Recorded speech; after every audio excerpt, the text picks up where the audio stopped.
quick Aseprite tip. If you have something that you want to shade,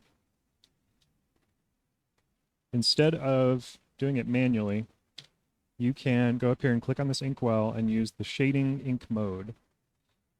What you have to do here is you select a ramp of colors you want from the palette. They have to be next to each other in the palette. And then when you paint with the brush, instead of just putting whatever foreground color you have down, it's going to put down the next color to the left of whatever's on the canvas. So everywhere I have this color, it's going to make that and in the sequence. So I'll show you. I'll show you. Don't worry, I'll show you. Oh, I don't want all that. So yeah, the brush works, but it actually also works with any tool that puts down foreground color. So it doesn't even have to be the brush. So you can like very easily just make a little... That doesn't really look like a ball, does it? But whatever.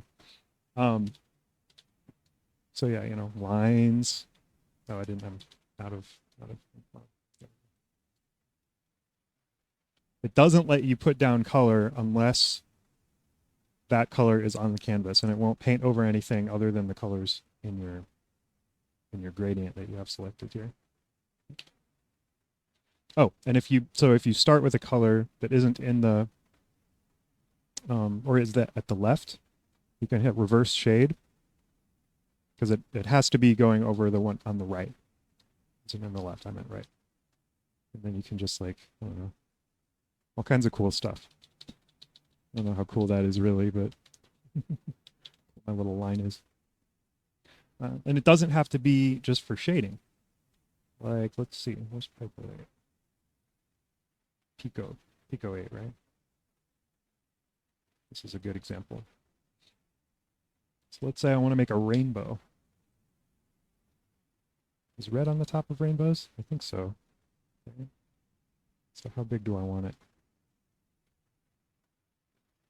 Yep. And then we start from here and we go down to here. It isn't really a correct rainbow, but no, started in the wrong place. Reverse shade. Okay, there we go. Now, so easily. Don't know. You do have to be careful, because once you put a color down, it's like anything else you put is going to go over the top of it, so watch out. And then you have to release the button. Blue.